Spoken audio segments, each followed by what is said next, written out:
Na UFRJ, começou também um pouco na área que você está agora, com a própria Cecília, né?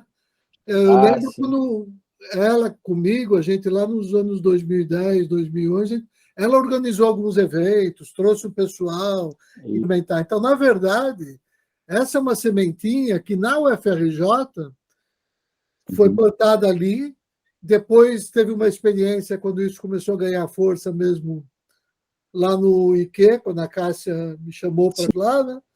Mas, por exemplo, o formato dessa disciplina. Mas só na época do meu pós-doutorado, que eu fiz um pós-doutorado na Faculdade de Administração, né? E aí de criar um núcleo de estudos da Índia. Mas isso deu uma série de problemas, aqui não vem o caso de dizer. Então, quando nós resolvemos abrir a disciplina, foi o curso que me deu mais facilidade para abrir. Sim. Assim, receptividade, vou falar. Uhum. E eu abri justamente na quinta-feira, né, essa turma, tinha 2 turmas antes, de 13 às 15, de 15 às 17, porque quando você abre a disciplina, o curso às vezes já deixa um horário reservado para disciplina letiva. Então, a gente fez isso, eu abri aqui e abri num programa de pós-graduação, ensino de química, que é um mestrado profissional, que é da química, que eles abriram uma disciplina de tópicos. E também foi aprovado. Então, quando você veio, tinha 3 alunos da pós-graduação. Aí, nós achamos melhor, com a pandemia, o Rubens deu as aulas remotas, no BCMT, tudo. Só que quando nós voltamos presencialmente, a gente achou que seria importante uma turma, porque eu ia ficar à frente, e é muito pesado, às vezes, um professor vir para dar 2 palestras, uma turma e a outra, das 13 às 15, de 15 às 17. Então, a gente resolveu deixar uma turma aberta.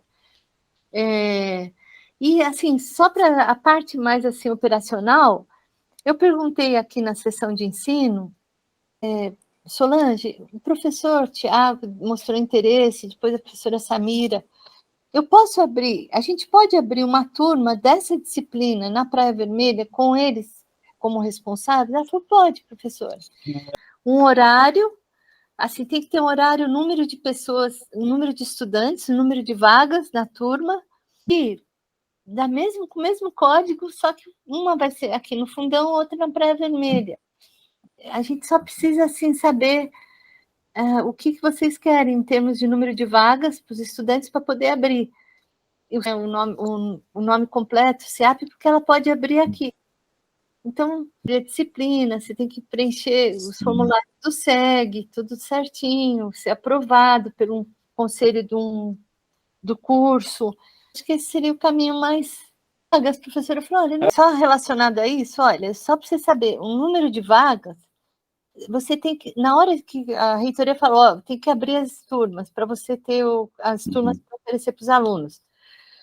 Você tem um número de vagas, eu posso aumentar depois, se surgir mais gente, na própria turma. Você abre 30 vagas, por exemplo. Aí, o mais importante é ter os dados do professor e depois o local, porque a gente divulga pelo SIGA, para os estudantes, eu divulgo para os coordenadores de curso. A primeira vez que a gente ofereceu, tinha mais de 100 pessoas, pessoal, psicologia, biologia. Foi um pouco antes da pandemia, né? Aí agora, quando voltou da pandemia, voltou diferente, voltou com menos gente, está indo mais devagar. Mas é melhor, porque a gente está se estruturando bem, até para que a coisa, você tenha um certo controle sobre a turma, porque vai dar trabalho, você tem uma turma grande para dividir, para ver os trabalhos em grupo, né? Então é bom vocês passar um primeiro semestre para ir avaliando. E é claro, como eu... Aliás, eu queria, se você, não sei assim, talvez te ajude, se eu fizer uma pequena apresentação do que é, né, do que foi a disciplina até aqui, e que eu continuo à disposição, ou seja, sempre para qualquer coisa, inclusive para ajudar depois, a tirar dúvida dos alunos. Posso ir para dar uma palestra, estou sempre à disposição para a gente conversar, né? E por que for necessário. Mas a ideia que a gente falou para começar, que eu quero começar a falar, já que a ideia é construir essa coisa universalista, interdisciplinar e transdisciplinar, né? Que tenha um diálogo que seja, ao mesmo tempo, muito rigoroso do ponto de vista científico, ele tem que ter uma certa abertura e uma certa compreensão de todas essas tensões que tem entre as humanidades, as ciências da vida e até as áreas tecnológicas. Tudo isso está previsto na disciplina, inclusive levar em conta os diversos diálogos com as diversas tradições. Como isso é possível? Como é que foi possível? Como é que vem dando certo? Então, eu acho que para apresentar isso, assim, eu levo uns 15, 20 minutinhos, não sei se você tem paciência.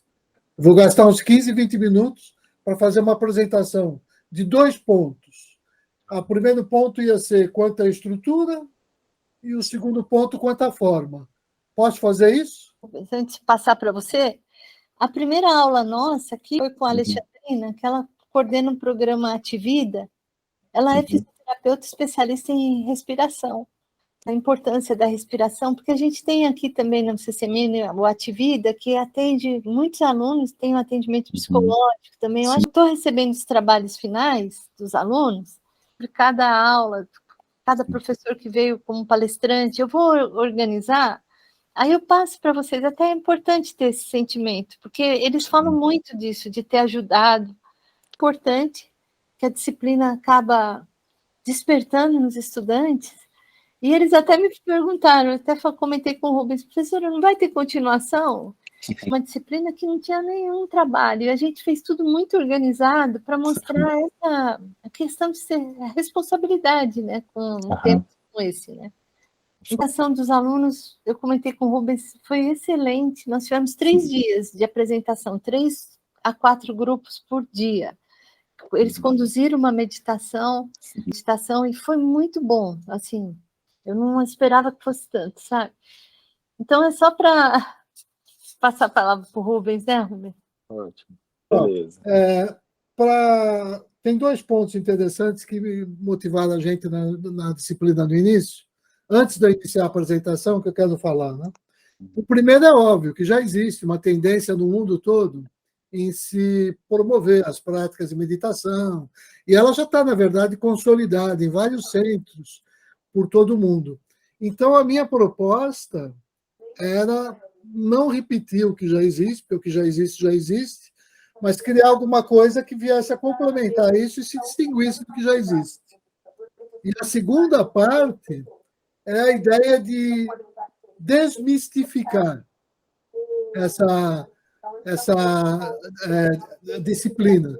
Desmistificar nesse sentido que a Cássia falou. Então, o que a Cássia estava acabando de dizer com relação à apresentação dos alunos? Quando eu iniciei a disciplina, até 2018, por incrível que pareça, até os colegas que eu chamava às vezes para dar as palestras, muitos deles ainda vinham de uma tradição, ou falam, olha, meditação é até perigoso, tem que saber para quem ela é aplicada, e só uma pessoa muito bem formada, com não sei quantos anos, retido não sei aonde, é que pode tratar desse tema. Eu falei, não, existe um modo real de tratar e de rapidamente empoderar os alunos. A tal ponto, vamos dizer assim, que no início, os primeiros alunos, a pessoa ficava tão travada, mas eu vou fazer uma prática, eu vou conduzir, parecia uma coisa de outro planeta, eu estou falando 2018. E depois que a pessoa conduzia um trabalhozinho ali na aula, e quando ela viu os coleguinhas assim, entrando naquele estado, relaxando e tudo mais, né? Era uma alegria tão grande em quem realizava o trabalho, que eu tive umas 3 aluninhas que disseram, eu vou seguir esse caminho, vou me tornar professor de yoga, ou eu vou treinar meditação. Simplesmente por isso, que a gente desmistificou um pouco. Agora, tudo isso com muito cuidado. Agora, para fazer isso, então eu vou passar a estrutura que eu propus. Então, são os 2 pontos de hoje que eu falei, né? É falar sobre a estrutura e sobre a forma, de uma maneira que ela fosse um diferencial em relação ao que já existe. Então, primeira questão, assim, qual é a natureza da meditação? Eu tenho vários artigos, inclusive um mais específico, que depois eu posso te passar o link. Mas a ideia é que a gente tem que saber uma coisa. É possível introduzir a discussão sobre as origens e o desenvolvimento da arte, da ciência, da meditação, tomando como base, né, como base de referência, uma reflexão sobre o significado do Pranava Om. Se eu parto desse A1, que é meio consenso, e se eu vejo como lidar com isso, eu dou conta de toda a disciplina. Foi isso que eu me dei conta de início. Que todas as formas de meditação, embora elas validem ou não isso, mas elas dialogam com isso de alguma forma, com essa ideia do Om, do Pranava Om. E esse Pranava Om, ele foi trabalhado na Bhagavad Gita, que é uma espécie de texto que, no meu caso, virou referência, porque a minha tese de doutorado é aí. Então, tudo que eu faço tem uma certa fundamentação que me permite dialogar com qualquer escola, né, e dizer que eu sustento essas teses em qualquer ambiente, porque tudo está enraizado numa tese que foi validada, tanto pela área de sociologia, e quando eu voltei para o Brasil, eu fiz questão de reconhecer pelo IFIX, pela Faculdade de Filosofia. Eu falei, isso aqui não é uma tese de sociologia, é simplesmente em função do preconceito que ainda existe que eu fui obrigado a desenvolver a tese ali.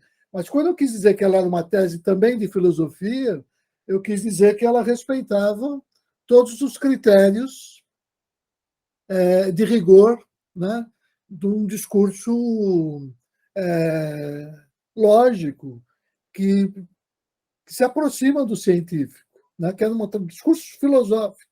Não estou falando de religião, nem assim, as coisas num sentido... Aí que entra o que você disse, que é a questão do laico. Então, como é que eu faço isso, apesar de estar tratando de um texto que aparentemente tem essa carga sobre ele de ser muito religioso e tudo mais? Preciso lembrar que a Gita, ela é parte de um texto épico. Ela foi apropriada e transformada num texto religioso. Mas essa é outra conversa. Para hoje é dizer isso, eu estou partindo do Om. Agora, como é que eu faço isso de uma maneira simples, que qualquer um entende a espinha dorsal e que é fácil também do aluno entender, e que depois o desenrolar da disciplina é simplesmente ir expandindo essas linhas mestras, como se eu estivesse anzipando alguns arquivos dessas linhas mestras, né? Eu até já falei disso lá naquelas primeiras vezes que a gente se encontrou no Festival do Conhecimento e tudo. Mas agora aqui, dito de forma clara, né? Se eu tenho esse pressuposto, que é o ON, e esse foi o pressuposto que eu utilizei para formatar tanto a disciplina como o livro-blog, por isso que o livro-blog serve como uma espécie de handbook, de manual. E eu gosto de chamar de livro-blog porque, usando a terminologia da garotada de hoje, ou você lança um livro muito bom, ou é cringe. Ninguém lê mais livro hoje, você lança para jogar no Lattes. E o livro-blog, você está sempre trabalhando nele e vai aperfeiçoando para que ele atinja a sua função. Então, é uma coisa que está em processo. E está disponível online para todo mundo, não tem que comprar, não tem que tirar xerox, nada. Está lá, está online. Para ser esse manual, ele vai sendo construído. Então, tanto no livro-blog como na disciplina, eles partem dessa mesma coisa. Por trás está essa coisa do ON. E isso quer dizer o quê? Em resumo, quer dizer que eu preciso de 3 metáforas e 3 mantras. E a disciplina toda, a espinha dorsal dela está aí. Depois eu vou preenchendo esse esqueleto com as carnes, que são todas as falas que eu tiver interesse, todos os diálogos com todas as tradições, com todas as conversas atravessando, transversal e tudo mais. Como isso é possível? Eu preciso lembrar que eu mostro como a meditação nasce, se estrutura, lembrando, primeiro, da metáfora dos 2 pássaros, segundo, da metáfora do cisne, terceiro, da metáfora da quadriga, quarto, do mantra Om, que é o que fundamenta tudo, 5, do mantra Hansa, e 6, o mantra Om Namo Narayanaya. Feito isso, acabou a disciplina. Não tem mais nada o que dizer. Está a disciplina inteira aí. Porque a partir daí, por exemplo, a metáfora dos dois pássaros, né? Eu vou dizer assim, olha, você quer ver uma coisa? Não importa qual é a prática de meditação, a pessoa em geral vai te pedir, sei lá, fecha os olhos e presta atenção ou no seu pensamento ou na sua respiração. Por quê? Porque você fazendo isso, você já vai se dar conta de um monte de coisa que está acontecendo aqui dentro. E vai se dar conta que existe uma testemunha desse processo. Então, está aí uma das chaves da ciência da meditação. Eu identificar que tem esses dois olhares, quase que essas duas vozes, uma meio silenciosa, e isso é dado nessa metáfora dos dois pássaros. E a meditação é o que unifica isso. Então, é a metáfora do cisne, a unificação dos dois pássaros. Então, eu já tenho duas metáforas. Depois eu tenho os artigos sobre cada um deles, que explica tudo isso de acordo com os textos sagrados e fundamentando no texto da Gita, na minha própria tese e tudo mais. Mas está claro para todo mundo que essas duas metáforas têm a ver com a meditação. E a terceira é quando eu leio a própria Gita como essa mesma metáfora dos dois pássaros. Já que a Gita é aquele ambiente de batalha, onde o Krishna e a Arjuna estão dentro de uma quadriga. Então, a metáfora é: a quadriga é o corpo humano, a Arjuna é um dos pássaros, Krishna é o outro. Um representando a instância humana e o outro contato com aquela instância transcendental. Se a gente quer ir para a área laica, eu não preciso dizer o que é isso, nem o senhor Buda dizia, mas é lembrando que é aquela coisa que eu estou buscando alcançar. Basta dizer isso. Quer dizer, nessa linha da ortodoxia da cultura da Índia, era o Atma. E na heterodoxia do budismo, é o Anatma, por exemplo, né? Porque você não precisa afirmar esses termos, mas tudo isso sai tranquilo na discussão. E você não precisa tomar partido, é só dizer que a discussão aconteceu assim e cada um vai seguir o seu caminho, vai se estruturar a partir daí. É assim que os alunos crescem na disciplina. Eles crescem escolhendo os seus caminhos, eu só apresento, né? Então, esses são as três metáforas. Os mantras é o A1, porque é isso, aqui entra todo o processo dialética. O A é a palavra que define o espírito. O U é a palavra que define a matéria. E o M é o que faz a relação de negação e afirmação simultânea da identidade desses dois princípios. Daqui vem toda a história, materialismo, espiritualismo, porque afirmo ser, nego ser e afirmo a identidade e semelhança. Ou seja, aqui já entra a ideia da lógica que admite a contradição. Essa lógica dialética que fala em tese, antitese e síntese, que a partir daí, todos esses termos de três expressões, é isso que quer dizer A, U, M. É de onde nasce essa lógica de tese, antitese e síntese. Então, esse é o mantra 1. O mantra Hansa é porque se percebeu que quando eu presto atenção na minha respiração, é como se tivesse um sonzinho que eu escuto. Como se fizesse. Então, quando eu inspiro, faz Ram. E quando eu expiro, faz Sa. Só que Hansa é o nome em sânscrito para o cisne, que representa a unificação dos dois pássaros. E mais ainda, representa um Mahavak, ou seja, a expressão de um grande aforismo, que quer dizer, eu sou isto. Então, é como se um pássaro estivesse dizendo para o outro, eu sou isto, eu me identifico com isso. Então, é a unificação dos dois pássaros. Então, minha própria respiração é uma espécie de mantra natural quando eu tomo consciência da respiração. E eles dizem que é um japa, ajapa, mala, mantra. O que quer dizer isso? Japa é ficar contando aquelas continhas do rosário, né? Então, é ajapa, porque você não conta nada, é natural, não faz parte de religião. Não importa o país que você nasceu, você tem o coração batendo no peito, você está respirando, esse processo está rolando. Você só precisa entrar em sintonia com ele. Então, essa é a ideia do mantra Hamsa, desse pranayama, né? E o sexto é o mantra Om Namo Narayanaya, porque esse mantra é o que me põe na sintonia Só uma coisa, se a gente for entrar no Google com tudo isso que eu falei, não vai achar nada desse jeito.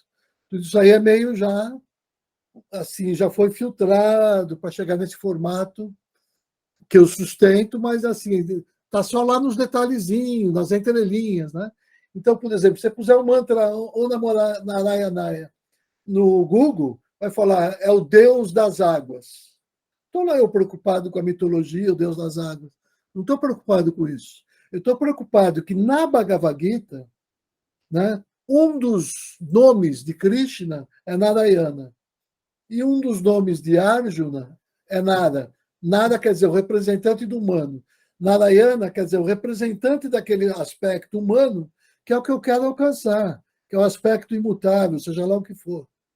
Então, que todo o processo é de unificação desses dois seres. Então, quando eu digo Om Namo Narayanaya, eu estou dizendo esse aspecto da minha personalidade, do meu ego, se rende, se curva àquele princípio do ser social presente em mim, em todos os seres. Então, quando eu faço Om Namo Narayanaya, na verdade, eu posso fazer essa leitura que você disse, laica ou quase laica, lembrando que isso que eu estou chamando de Atma ou de Narayana é uma coisa que está presente em todos os seres. É um universal em todos os seres. E a nossa instância do ego é o que é idiosincrático. Isso é meu e não é seu. Então, quando a minha parte idiosincrática se rende à minha parte social, eu estou me unificando com todos os seres. Então, está aí a disciplina, são essas as. E para cada um desses itens que eu mencionei, eu selecionei um artigo de 2 páginas para falar mais sobre isso, para dar uma ideia. Agora, bom, ainda assim parece tudo muito complicado para quem não é da área, para quem não estudou essa parte. Não tem problema de início, porque como a gente chama pessoas, professores convidados, como tem o suporte dos vídeos do YouTube, como tem o suporte do próprio livro blog. Então, tudo isso a gente vai suprindo, a coisa acontece. Basta você focar na tua área de força, que vai ser uma espécie de linha mestra, e o resto vai acontecendo. Inclusive, para deixar claro essa espinha dorsal, quando for chamar os palestrantes convidados, é claro que eu posso ser um desses convidados. No semestre passado, foi a primeira vez que eu não dei aula, porque eu comecei antes da pandemia, depois da pandemia ficou só atividade online, e aí quando voltou da pandemia eu falei, eu não quero mais, tem que passar, alguém de lá tem que assumir. Aí a Cássia resolveu tocar. Mas para que ela pudesse tocar com certo conforto, cada um tem que ficar na sua zona de conforto. E aquela zona que não era de conforto, eu falei, eu vou preenchendo os vazios. Então me chamaram para 2 palestras só. E foi uma teria sido suficiente para os meninos captarem tudo. A partir daí, você pode fazer o que quiser, porque a linguagem já está apresentada. Então, como é que a gente faz isso, né? Que é a parte, é o segundo ponto da parte, ou seja, a forma da disciplina. Como é que é a disciplina como ela está hoje, na verdade, né? Que é uma disciplina eletiva, só com 2 créditos. Você tem aula hoje em dia, terça e quinta, às 15 horas. Bom, eu pensei assim, no mínimo... Só quinta, né? É só quinta, né? Quinta-feira, das 15 às 17. Eu já estou ficando confuso. Então, eu nem lembrava mais que eu dei aula e no horário só, é verdade. É que quando era online, às vezes eu fazia 2 turmas. Bom, eu estava falando do calendário. Estou falando, fazendo a conta pelo mínimo, eu consigo dar conta de tudo com 12 aulas. 12 aulas. Aí você reserva 2 ou 3 para apresentação de trabalho e, se quiser fazer um questionário final, uma avaliação, tudo bem. Dessas 12 aulas, né, bom, é claro que a avaliação do trabalho, você vai perceber isso, o prazer dos alunos. É muito forte, é a cereja do bolo. Ou seja, eles saberem que vão apresentar um trabalho, conduzir uma prática e falar sobre ela, é empoderador. Assim, uma coisa é libertador para eles. Sem contar que vai formar clima entre os grupos e apresentação ao longo do curso, que você forma uma espécie de egrégora, uma espécie de atmosfera onde as pessoas se ajudam de uma maneira que eles não conseguem nas outras disciplinas. Então, eles têm prazer de ir por ali, porque conhece gente de outros cursos, começa a participar não sei o quê, tem roda de discussão, todo mundo em círculo. Então, tudo isso fomenta umas coisas que o pessoal curte muito, e a gente solta e eles vão... A coisa rola sozinho, quase às vezes, né? Então, o que cabe a gente, né? Bom, eu tenho que lembrar que nessa estruturação, o ideal é que a gente também fale, claro, né? Então, eu diria que 1/3 das aulas pode pôr tudo o professor convidado. Isso varia de semestre a semestre, de acordo com os teus contatos, com a disponibilidade dele e com as áreas de especialidade. Quer dizer que todo semestre o curso vai variar um pouco, vai tender mais, sei lá, budismo tibetano, meditação transcendental, é onde vai estar ênfase. Não importa, porque tudo isso vai servir só para ilustrar um grande mesmo tema comum. Então, se eu tenho 1/3 destinado às palestras, eu tenho 2/3 para apresentar a disciplina, né? Agora, eu lembrando que para agendar com os palestrantes no começo, a gente já tem alguns fixos que toparam, mas às vezes é bom fazer com antecedência, porque em cima da hora... E também tem que ser flexível. Eu falei, uma palestra, 2 aulas, uma palestra, 2 aulas. Não é possível. A agenda do convidado tem preferência. Ele vai lá quando ele pode, claro, né? E a gente vai... Isso aí não atrapalha em nada, pelo contrário, sempre acaba enriquecendo de um jeito ou do outro. Então, sei lá, no curso todo, a gente vai ter 4 ou 5 palestrantes. Quer dizer, pessoas que vão ser próximas e que vão estar virando parceiros, que quem sabe vai estimular até no futuro encontros, criação de outras coisas. Porque esse pessoal começa ali a estar próximo, tem tudo o mesmo interesse, dependendo de como a gente vai montando isso. A gente chegou a pensar no período passado em montar um núcleo de estudos, para fazer estudos mesmo, para que no futuro você pudesse ter gente desenvolvendo tese, promover eventos. Tudo é possível. E depende dessas pequenas liderações que vão começar a nascer, né? Então, 4 ou 5 palestrantes. Agora, uma coisa muito importante que eu esqueci de dizer, né? Que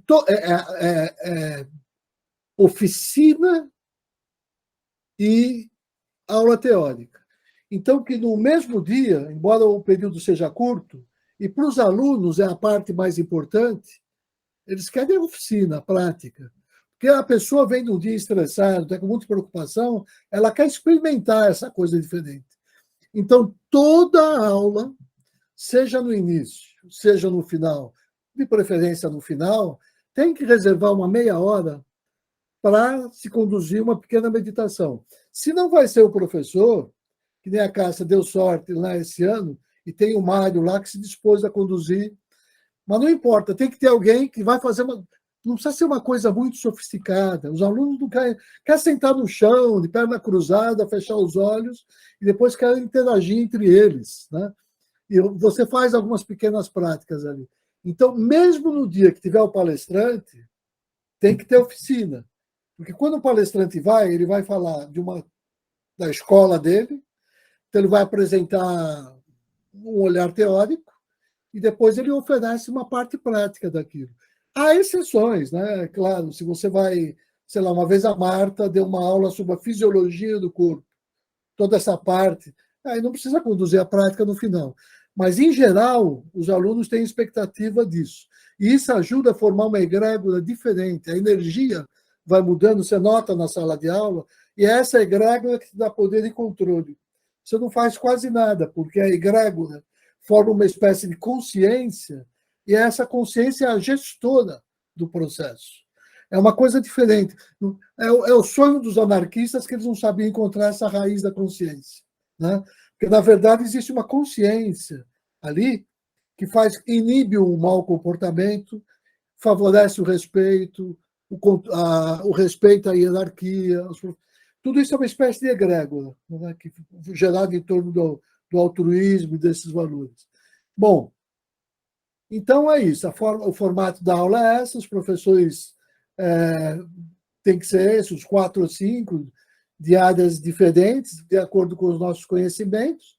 E, bom, aí outras coisinhas que a gente pode pensar e dá para variar um pouquinho. Por exemplo, a forma de avaliação, né? Como eu falei, ela tem que contemplar bom, a participação nas aulas, nas palestras, pode ter um questionário e o trabalho prático, que é o que mais pesa. Mas lembrando que essa disciplina ela tem que ser séria para as pessoas levarem a sério e não ir lá só buscar crédito, mas o mais importante é a transformação que ela vai passar em sala de aula, ela vai se dar conta disso e vai saber que é mais importante do que a nota dela. Mas a gente tem que oferecer uma avaliação e a avaliação tem que contemplar o trabalho final, que é a parte forte. Funcionou bem até aqui assim, né? Então, quando a gente for apresentar o trabalho, uma boa ideia ou a gente já oferece uma lista com vários tópicos que a gente acha que eles têm que trabalhar, por exemplo, foram mencionados e os palestrantes não conseguiram dar conta, ou que já de outros semestres você já teve aqueles tópicos apresentados, né? Ou até um tópico novo que você tem interesse e ninguém ainda trabalhou, você joga para o aluno trabalhar, né? E o importante é que os trabalhos não se repitam, para a gente ter essa diversidade. Então, a pessoa tem que se inscrever.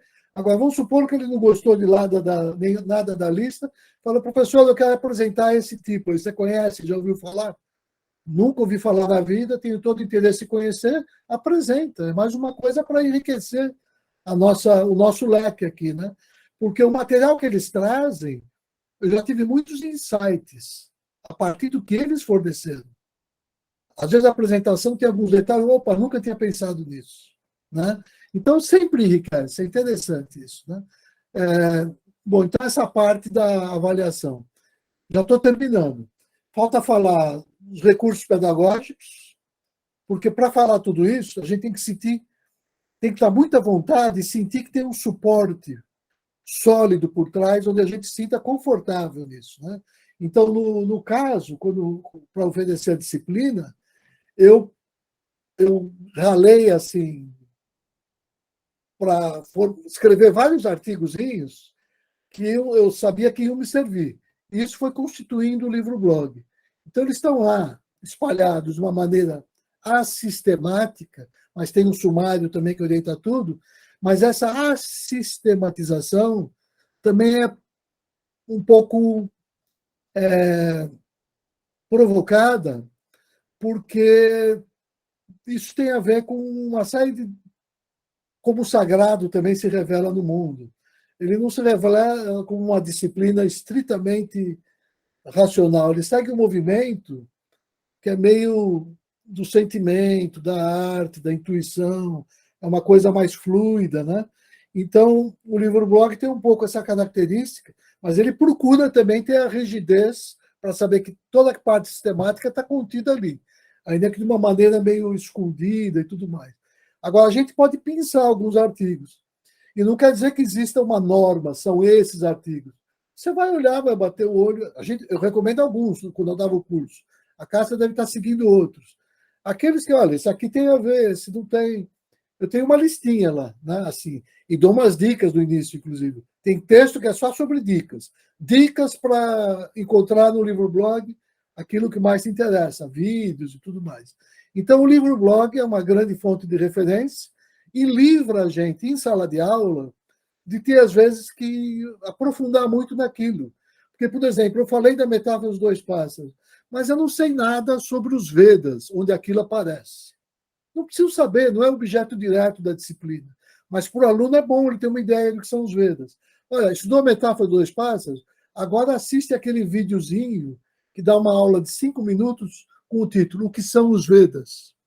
Ou depois vai ter o título O que são as Upanishads? O que é uma Mahabharata? Seja o que for, né? Então, o livro-blog te remete a tudo isso. Agora, como ele é um pouco denso, às vezes complexo, a linguagem às vezes aprofunda, porque ele é muito rigoroso na terminologia, aí também a gente está criando o canal do YouTube, que é mais light, você pode no carro funciona como um podcast, você não precisa estar vendo... Apesar que se você olhar e ver, você vai ver todas as letrinhas, é diferente. Discussão de palavras. Mas se você vai ouvindo, já está bom. E aí é um podcast, é mais leve. Então, o canal do YouTube também é todo voltado para a disciplina. E ele ainda contempla, por exemplo, algumas aulas síncronas e assíncronas já gravadas. E ele contempla uma série que eu chamo de consolidação da disciplina. Ou seja, são todas as discussões que o nosso grupo lá no CCBN foi tendo para que eu pudesse me afastar e a coisa rolar sozinho. E essa consolidação é entre aspas, né? Porque tudo que a gente está fazendo é plantando uma sementinha, mas como essa coisa vai crescer e florescer, isso não é propriedade de ninguém, muito menos minha, né? Ou seja, o que eu sei é que plantou a semente, está tentando regar, e ela, para se manter assim, para ter certeza que a coisa rola, você tem que ter certos cuidados, manter certos princípios, a gente tenta passar isso. Mas depois cada um vai, sei lá, como se a gente fosse uma loja de móveis, mas quando você for decorar a sua casa, você vai escolher aqueles que compõem melhor de acordo com o teu próprio gosto, né? E é assim que a disciplina tem que estar livre para que ela seja oferecida de acordo com os interesses também de quem está oferecendo a disciplina. Senão perde todo sentido. Porque a disciplina, no fundo, é uma só, essa busca de realização. Como se dá, aí é o caminho de cada um. Não é o mais importante, não é o que mais importa. Apesar que eu sei que se eu fosse entrar numa escola sistemática, que aí é mais sectária, mais dogmática, ela ia te dizer, é assim e não é assado. Esse está certo, aquele está errado, né? Vamos dizer, tem aquelas diretrizes rígidas, aí é o viés mais religioso que você estava mencionando. A gente está olhando de cima, uma visão distanciada, uma visão crítica, uma visão segundo o coração, segundo o espírito, segundo a intuição da gente, né? E outra coisa que eu notei, né? Tanto com relação ao livro-blog, quanto com relação ao YouTube, e até o AVA. Eu tinha montado todo o curso do AVA, que é a plataforma, o ambiente virtual de aprendizagem da UFRJ. Estava tudo lá, sistematizado. Aula por aula. Qual texto ele ia ler, que vídeo ele ia assistir, que questionário ele ia responder. Rolou, funcionou bem. Nesse semestre, não precisou nada daquilo mais. Mas a Cássia podia ir lá e falou, olha, nessa aula 4, tinha sugerido aqui um vídeo, que esse vídeo eu vou dar para eles. Às vezes é um exemplo qualquer, a gente nem imagina. É um vídeo sobre o meio ambiente, é um vídeo, sei lá, sobre a Monja Coen fazendo zazen, né? Você vai pegando, tanto faz, assim, tanto faz entre aspas, no contexto da disciplina. Eles adoraram. Né? Oi? A meditação minuto que eles adoraram. Meditação minuto, que isso é tudo. Aliás, até o nome não é próprio, é que eu tinha dado assim, acabou ficando. Mas, na verdade, é a gente perceber que quando eu faço a meditação chegar no instante, pronto, ela virou meditação o tempo todo, que esse é o grande segredo, né? Mas eu chamei minuto porque começa com minuto, mas depois eu percebi, eu fui traduzido em inglês lá, e era One Moment Meditation. Eu vacilei na tradução e acabou ficando assim, na tradução. Mas eu sei que eles gostam. É um videozinho... Na internet, esse vídeo tem mais de 10 milhões de acessos, para ver que a coisa funciona. E aquilo que funciona, a gente aproveita para, né, para utilizar. Então, aí, encerrando, finalmente, né, é lembrar disso. Tem tanta coisa disponível, tanta coisa que a gente juntou, mas eu só posso usar essa tanta coisa se eu tiver uma regra minimalista e souber que menos é mais. Aquilo está lá, está à minha disposição. Mas eu não sou nem louco de achar que eu vou usar tudo aquilo. Para cada turma, você vai ter uma intuição. Vai ser legal trazer isso aqui para o pessoal, vai ser legal trazer aquilo. Teve uma turma que eu levei uma entrevista do Walter Franco no programa do Jô Soares, que ele canta aquela música. Tudo é uma questão de manter a mente quieta, a espinha ereta e o coração tranquilo. Está aqui. Ó. Vocês não querem saber o que é mantra? Esse aqui é o primeiro mantra de língua portuguesa jamais escrito. Pronto, ninguém falou, mas eu estou dizendo que é. Ah, mas o que é mantra, professor? Ah, peraí, mantra tem dois sentidos. Tem um mais rigoroso e técnico, e tem outro mais popular, do jargão do dia a dia, que entrou até no economês. Você pode falar o mantra do ministro Manteiga para a área não sei do quê. Mas a ideia geral do mantra está ali. Agora, você quer saber o que é mantra de verdade, a disciplina, a tradução mais rigorosa? Olha, se é mantra, começa com Om. E segundo, se é mantra, está nos Vedas. Não está nos Vedas, não é mantra. Essa é a definição mais conservadora que existe sobre mantra. Mas eu posso ir, né? A gente vai deixando isso mais frouxo, então já sei. Começou com Om, eu já sei que é mantra. Ah, do Walter Franklin não começa. Mas espera aí. Nos anos 70, um sujeito pegar um violão e ficar repetindo 10 minutos, né? Tudo é uma questão de manter a espinha e convidar todo mundo a ir entrando nesse espírito e repetindo isso. Aí vem as outras características do mantra. Tem várias, né? É te colocar nessa frequência, te colocar nessa sintonia. Até a respiração do povo vai sincronizando com a tua respiração. Você vê a plateia entrando todo no clima que ele está. Aí o mantra está cumprindo essa função que é de tranquilizar a mente, silenciar a mente, para que a meditação aconteça. Porque às vezes a minha mente é assim, minha mente parece um macaco, todo não sei o que lá. Começa a repetir um mantra, deixa a mente só repetindo um mantra, que daqui a pouco esse mantra vira silêncio, porque ele não atrapalha um outro processo, funciona como uma subrotina mais de fundo, né? Então, tem várias formas de dizer. Então, a ideia de que menos é mais é essa, né? Ou seja, embora ali o livro-blog, o YouTube, o AVA ofereça essa quantidade de material, o ideal é que a gente saiba reduzir isso ao mínimo, selecionar os vídeos com critério, de acordo com a turma, né? Com as expectativas dele, e que a gente leve ao mínimo do mínimo aquele material que seria de leitura obrigatória, que é para eles conhecerem a espinha dorsal da disciplina e os principais palestrantes, as contribuições que eles levaram. A partir daí, eles formam a opinião deles. Então, o grande segredo é esse, é só selecionar o material que vai complementar, que está sendo discutido em sala de aula, né? Porque, na verdade, a gente vai estar oferecendo para os alunos, o material que eu pego é esse. São as pecinhas do quebra-cabeça que eles vão apresentando na cabeça deles como assim, está faltando umas peças aqui. Aí você fala, olha, dá uma olhada naquele vídeo, pega aquele texto, e cada um vai ter a sua pecinha, mas em geral você mostra por isso, né? Então, pronto. Se eu apresento esses vídeos que monte as pecinhas, qual é o quebra-cabeça? O quebra-cabeça é que todos eles têm que ter uma noção do que é a arte e a ciência da meditação, como ela se estrutura, quais são as suas linhas mestras, conforme o desenho dessa disciplina, e eles têm que terminar a disciplina conhecendo muito bem as 3 metáforas e os 3 mantras. No começo eu falava 4 metáforas, 6 mantras. Agora, se fosse falar um mantra só.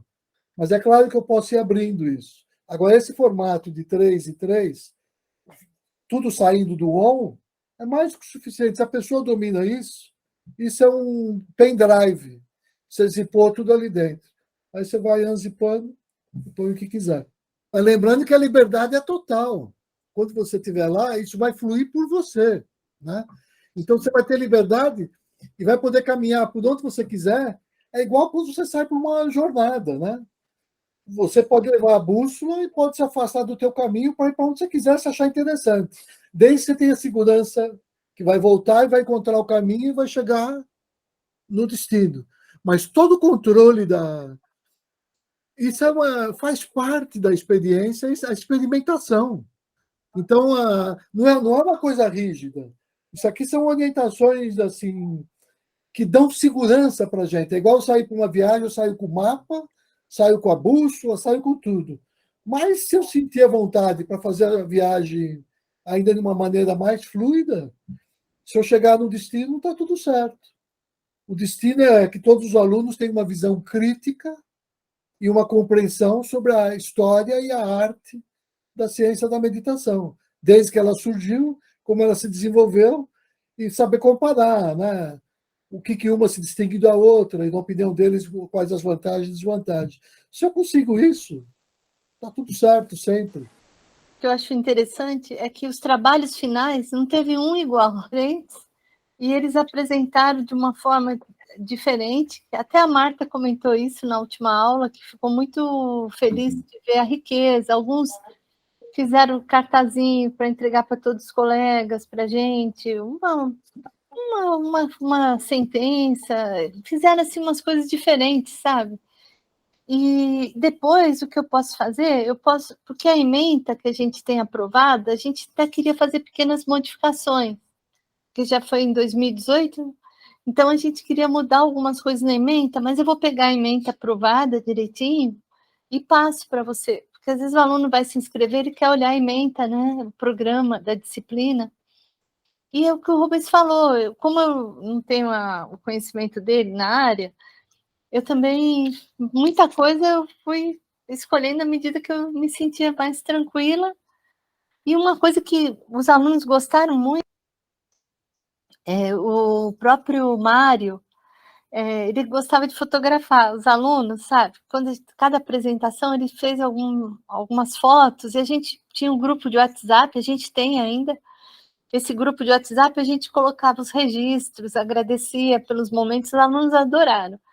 Porque o Mário fez essa parte também, sabe, de de unir mais as pessoas, né, tirando fotos, gravando pequenos videozinhos dos alunos conduzindo a meditação. Ficou bem interessante, eu não sei se o Rubens gostou, mas os alunos gostaram muito. Não, claro, muito, importantíssimo. Do WhatsApp, sabe? E o grupo de WhatsApp, eu esqueci de falar, é fundamental. Você ajuda a formar a egrégora, é um grupinho que tudo joga lá, todo mundo fica sabendo de tudo. Tudo joga lá. Às vezes até vídeo interessante que você acha na internet, de 2, 3 minutos, que tem a ver, compartilha. Todo o meu Instagram, aqueles videozinhos que eu tenho postado lá, é dos vídeos que eu selecionava para levar em sala de aula. Sempre falando uma coisa diferente, sei lá, o desequilíbrio da natureza, ou aquele Antônio Nobre, que eu tenho uma admiração muito grande por aquele pesquisador, o biólogo, né?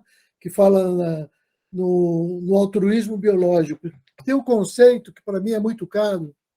Quando eu falei que essa é uma disciplina que eu considero laica e universalista, é porque se eu fosse traduzir por um termo laico, universalista e de base científica, eu ia dar um outro nome para a disciplina. Eu ia chamar assim, ó, a praxis sintrópica. Pronto. É só isso. Sintropia. É a cultura da sintropia.